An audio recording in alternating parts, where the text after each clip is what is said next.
Welcome to the online portal of Gyanalaya classes. Gyanalaya classes के online portal में आपका स्वागत है। आज हम लोग देखेंगे class 12 bio unit 6 chapter 3 human reproduction. इस चैप्टर की शुरुआत होती है सेक्सुअल डायमॉर्फिज्म से। सेक्सुअल डायमॉर्फिज्म का मतलब है कि किसी भी पर्टिकुलर स्पीसीज में जो मेल और फीमेल का अपीयरेंस अलग अलग होता है, उनकी का जो मॉर्फोलॉजिकल अपीयरेंस जो दिखने में वे अलग अलग होते हैं, यानी कि आप इजीली आइडेंटिफाई कर सकते हो कि कौन मेल है और कौन फीमेल है किसी पर्टिकुलर स्पीसीज में, तो ये सेक्सुअल डायमॉर्फिज्म कहलाता है। फॉर एग्जाम्पल स्कैरिस है, oryctolagus and human etcetera. In human being reproduction takes place by sexual method. Sexual method से रिप्रोडक्शन होता है ह्यूमन बीइंग में, मतलब उसमें मेट और फीमेल गैमेट्स बनते हैं, फ्यूज होता है, जाइगोट बनता है, जाइगोट फिर एम्ब्रियो और फिर फर्दर डेवलपमेंट होकर के बेबी का बर्थ होता है। सेक्स ऑर्गन की बात करें तो जो प्राइमरी सेक्स ऑर्गन है और सेकेंडरी सेक्स ऑर्गन है उनको समझ लें। Primary sex organ human male के केस में टेस्टिस होता है और ह्यूमन फीमेल के केस में ओवरीज होते हैं। टेस्टिस जो है स्पर्म प्रोड्यूस करता है, साथ में एक हार्मोन रिलीज करता है टेस्टोस्टेरोन, इसलिए टेस्टोस्टेरोन को हम लोग मेल सेक्स हार्मोन भी कहते हैं, क्योंकि ये टेस्टिस रिलीज करता है और टेस्टिस मेल में पाया जाता है। फीमेल की बात करें तो फीमेल में ओवरी जो है ओवम बनाता है और उसमें जो मैच्योर ग्राफिन फॉलिकल्स होते हैं वो एस्ट्रोजन रिलीज़ करते हैं। तो चूँकि ओवरी फीमेल में पाया जाता है और उसके थ्रू एस्ट्रोजन का रिलीज होता है, तो एस्ट्रोजन को हम लोग फीमेल सेक्स हार्मोन कहते हैं। सेकेंडरी सेक्स ऑर्गन की बात करें तो इनका रिप्रोडक्शन में डायरेक्ट रोल नहीं होता, किंतु ये रिप्रोडक्शन में हेल्प करते हैं।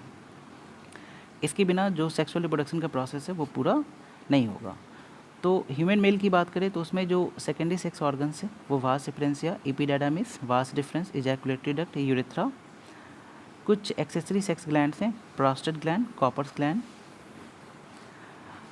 Seminal vesicles, penis. Secondary sex organ जो अगर हम ह्यूमन फीमेल की बात करें तो उसमें fallopian tube, uterus, vagina, external genitalia, Bartholin gland and mammary gland are the accessory sex gland. अब बात करते हैं हम लोग सेकेंडरी सेक्सुअल कैरेक्टर्स की। सेकेंडरी सेक्सुअल कैरेक्टर्स का डायरेक्ट रोल नहीं होता रिप्रोडक्शन में, लेकिन वो जो फिजिकल अपीयरेंस है वो मेल और फीमेल का वो चेंज करता है। जैसे अगर हम लोग मेल की बात करें तो उनमें दाढ़ी का होना, मूँछों का होना, body hairs on shoulders, chest, pubic hair on both lateral and vertical direction, comparatively more height जो मेल का होता है, बॉडी ज़्यादा मस्कुलर होता है, लैरिंग्स का गले के रीजन में दिखना, वॉइस का लो पिच होना, है ना। ब्रीदिंग पैटर्न जो है mostly bye means of diaphragm होता है इन the case of human male. लेकिन अगर फीमेल की बात करें तो फीमेल में जो accessory sex characters of females are high pitched, उनके वॉइस का पिच ज़्यादा होना, ब्रेस्ट का होना, ब्रॉडर पेल्विस होना, lateral pubic hairs, rounded body contours with more subcutaneous fat in thigh, buttock, face, external breathing. जैसे हमने देखा कि ह्यूमन मेल के केस में जो ब्रीदिंग पैटर्न है वो बाय मीन्स ऑफ डायफ्राम है mostly. In the case of human female वो by means of external breathing. External कहते हैं एक्सटर्नल जो बोन होता है हमारा चेस्ट या ब्रेस्ट के बीच में, जिससे रिब्स जुड़े होते हैं। अब बात करते हैं हम लोग मेल रिप्रोडक्टिव सिस्टम की। तो कहता है कि मेल रिप्रोडक्टिव सिस्टम है वो पेल्विस रीजन में लोकेटेड होता है। पेल्विस जो कमर का एरिया है। The male reproductive system consist of a scrotum, a pair of testes, vas efferents, a pair of epididymis, pair of vas differentia, pair of ejaculatory duct, urethra, a penis, certain accessory sex glands। अब यहाँ पे एक diagram बनाया गया है male reproductive system का, इसको हम लोग समझेंगे। कहता है कि मेल रिप्रोडक्टिव सिस्टम में जो टेस्टिस होता है वो टेस्टिस हमारे बॉडी से बाहर एक पाउच लाइक स्ट्रक्चर होता है। उस पाउच लाइक स्ट्रक्चर में पेयर ऑफ टेस्टिस पाया जाता है। ये सिंगल पाउच है, ये बीच में पार्टीशन होता है, वो दिख रहा है आपको अलग अलग। अब ये टेस्टिस जो है सुगोबर्ना कोलम के जरिए स्क्रोटम से जुड़ा होता है। इसको लेकर के एक खास बात क्या है कि जो टेस्टिस होता है ह्यूमन मेल में, वो during the phase of embryonic development, जब एम्ब्रियोनिक डेवलपमेंट हो रहा होता है उस समय वो टेस्टिस एब्डोमिनल कैविटी में होता है, लेकिन at the time of birth वो एब्डोमिनल कैविटी से डिसेंड होता है scrotum in the case of human male. ठीक है। और इसका कारण क्या है कि स्क्रोटम जो है प्रोवाइड करता है lower temperature with respect to body. लगभग 2 डिग्री कम टेम्परेचर प्रोवाइड करता है स्क्रोटम टेस्टिस को जो ज़रूरी होता है स्पर्मेटोजोआ के मैचुरेशन एंड डेवलपमेंट के लिए। यानी कि अगर किसी भी कारण से ड्यूरिंग द बर्थ ये टेस्टिस एब्डोमिनल कैविटी से स्क्रोटम में डिसेंड नहीं होता है, इन दैट केस स्पर्मेटोजोआ का सर्वाइवल नहीं होगा, यानी कि उसमें स्पर्मेटोजोआ डेड हो जाएंगे। और इस कंडीशन को हम लोग क्रिप्टोकाइडिज्म कहते हैं। हिटलर और नेपोलियन जैसे व्यक्ति क्रिप्टोकाइडिज्म उनमें था। अब अगर हम लोग आगे बढ़े, कहते हैं क्या सारे एनिमल्स में ये टेस्टिस स्क्रोटम सैक में होते हैं, तो इसको लेकर के हमारी कुछ जानकारी होनी चाहिए कि कुछ एनिमल्स हैं, जैसे आपको लायन, बुल, हॉर्स एक्सेट्रा। इस एनिमल्स में जो टेस्टिस है वो through out the year scrotum में होता है, जैसे ह्यूमन बीइंग के केस में, और थ्रू आउट द ईयर वो फंक्शनल होता है।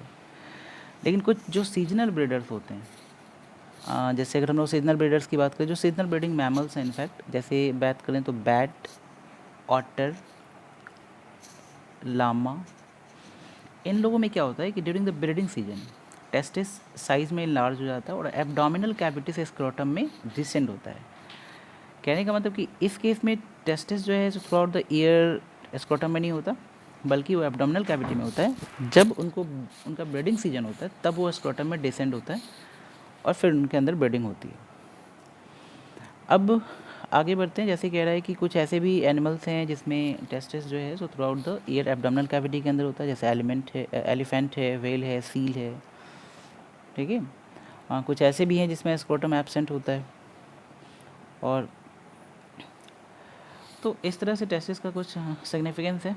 अब टेस्टिस के अंदर की अगर अपन बात करें तो कहता है कि टेस्टिस के अंदर अगर टीएस काटा जाए, ट्रांसफर सेक्शन काटा जाए, तो लगभग 250 कंपार्टमेंट्स होते हैं टेस्टिस के अंदर। मान लो ये टेस्टिस है तो इसके अंदर ना 220 ऐसे कंपार्टमेंट होते हैं और सारे कंपार्टमेंट एक कॉमन जगह पे आके मिलते हैं। That particular place is called as rete testis. जो छोटे छोटे कंपार्टमेंट्स हैं, सारे कंपार्टमेंट कलेक्टिवली एक जगह आते हैं। तो इसको अगर आप ऐसे समझो कि जो 250 जो कंपार्टमेंट हैं टेस्टिस के अंदर, उसको अपन टेस्टिकुलर लोब्यूल कहते हैं। और प्रत्येक लोब्यूल में 1 से 3 सेमिनिफेरस ट्यूब्यूल होता है। अब कहते हैं कि what is the seminiferous tubule, तो सेमिनिफेरस ट्यूब्यूल जो germ cell and Sertoli cell contain करता है। तो अगर हम लोग टेस्टिस को देखें तो टेस्टिस के अंदर जो कंपार्टमेंट्स हैं करीबन 250, इसको अपन बोलते हैं टेस्टिकुलर लोब्यूल। इस टेस्टिकुलर लोब्यूल के अंदर 1 से 3 सेमिनिफेरस ट्यूब्यूल होते हैं। सारे लोब्यूल के जो सेमिनिफेरस ट्यूब्यूल हैं एक जगह आके मिलते हैं। That common junction is called as rete testis.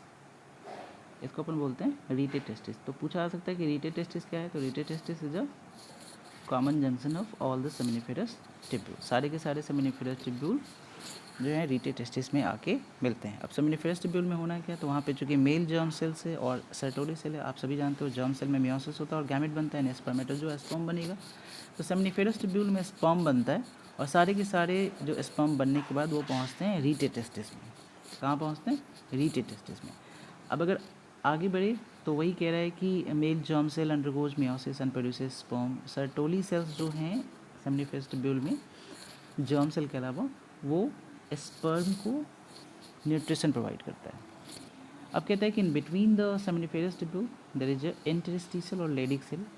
तो हमने पढ़ा था कि जो टेस्टिस है वो टेस्टोस्टेरोन रिलीज करता है, तो ये वही लेडिक सेल है जो टेस्टोस्टेरोन रिलीज करता है, which is responsible for the secondary sexual character in the case of male.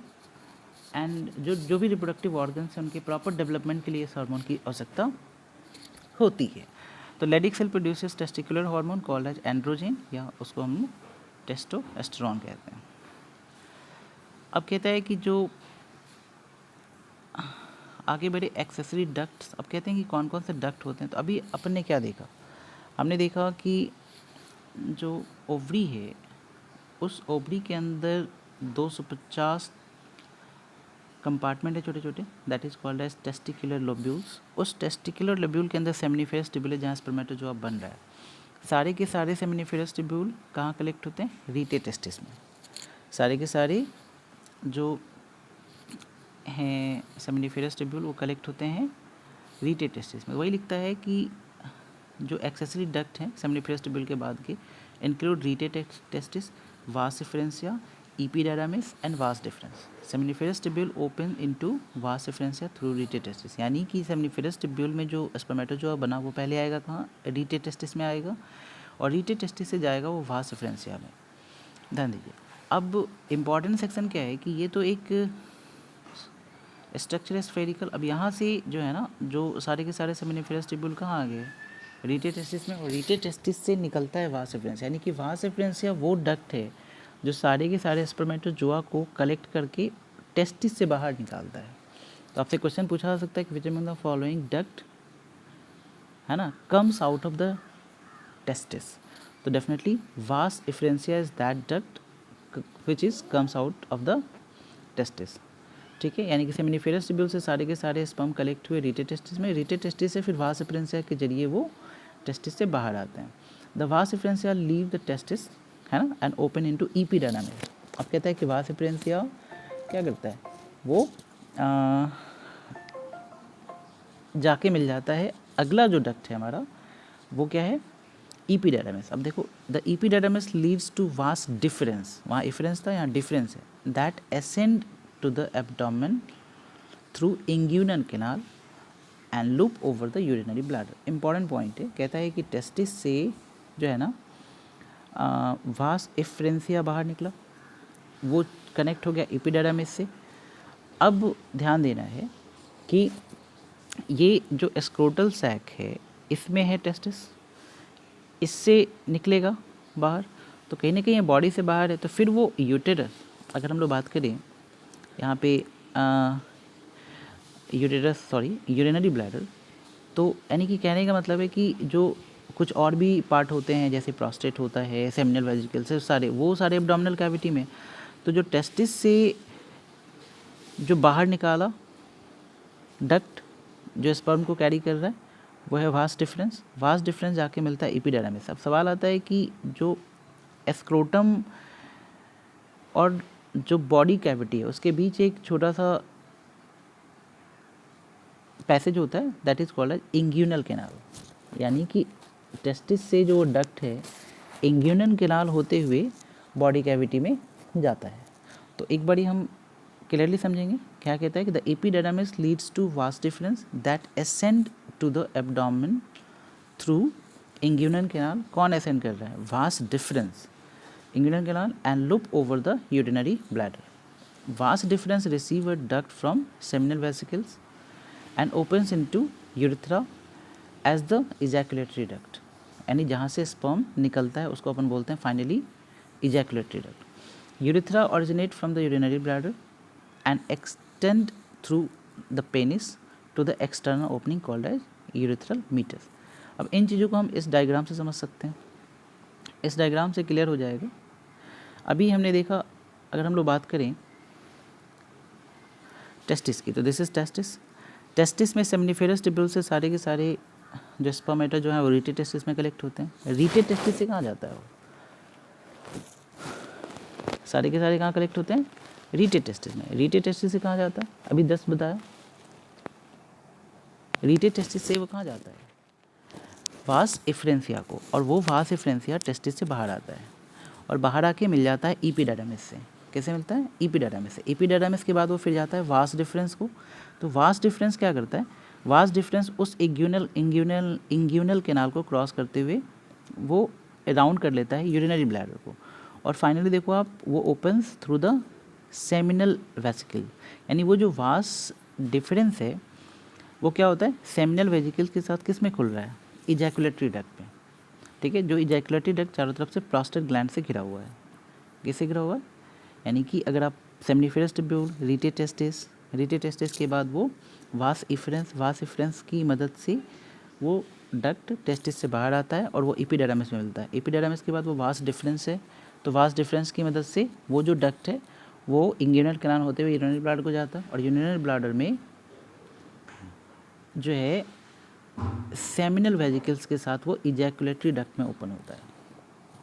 Clear है.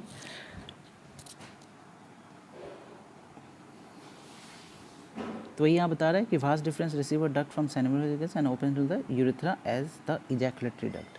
Urethra originate from the urinary bladder and extend through the penis to the external opening. और finally आप देख सकते हो यहाँ पे ये जो यूरिथ्रा है, यहाँ देखिए यूरिथ्रा है, ये यूरिथ्रा ऐसे आके फाइनली जो जो रिप्रोडक्टिव ऑर्गन है उससे वो बाहर आता है।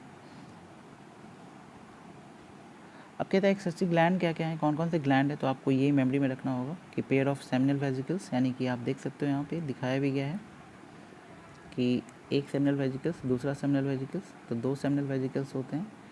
अब प्रोस्टेट ग्लैंड जो बीच वाला हिस्सा है, ये दिस इज, ये जो सर्कल है ट्रायंगुलर स्ट्रक्चर दिख रहा है आपको, प्रोस्टेट ग्लैंड है। Pair of bulbo urethral gland, ठीक है। अब कहता है secretion of these gland constitute the seminal plasma. अब यहाँ इंटरेस्टिंग पॉइंट है कि जितने भी आपने ग्लैंड्स के नाम ऊपर देख रहे हो, सारे के सारे कुछ ना कुछ सिक्रीट करते हैं और वो कलेक्टिवली क्या कहलाते हैं, सेमिनल प्लाज्मा कहलाते हैं। सेमिनल प्लाज्मा में क्या पाया जाता है, तो rich in fructose, calcium and certain enzymes. अब देखो ये होना इसलिए ज़रूरी है क्योंकि स्पर्मेटोजोआ निकलना है उससे, तो जो मेल रिप्रोडक्टिव स्ट्रक्चर है पेनिस, उससे स्पर्मेटोजोआ निकल के फीमेल में जाना है, तो तब तक के लिए उसको न्यूट्रिशन चाहिए, तो वो फ्रक्टोज उसको और न्यूट्रिशन प्रोवाइड करता है। अब एक्सटर्नल जेनेटेलिया की बात करें तो penis is the external genitalia. It is made up of a special tissue that help in the erection of the penis to facilitate insemination। insemination का मतलब होता है स्पर्म का फीमेल जेनेटेलिया तक पहुंचना। The enlarged end of penis is called as glans penis। glans penis is covered by loose fold of skin called as foreskin। वो अपर का जो कवरिंग होता है वो फोरस्किन कहलाता है। तो ये कुछ इंपॉर्टेंट पॉइंट है किसको लेकर के, तो मेल रिप्रोडक्टिव सिस्टम को लेकर के। इसके बाद हम लोग देखेंगे फीमेल रिप्रोडक्टिव सिस्टम। अब इसमें जो एक इम्पॉर्टेंट मोस्ट इम्पॉर्टेंट चीज़ है कि आपको इसको खुद से एक बारी गो थ्रू करना है, और जहाँ प्रॉब्लम हो आप वहाँ कमेंट में क्वेश्चन पूछ सकते हो। Thank you.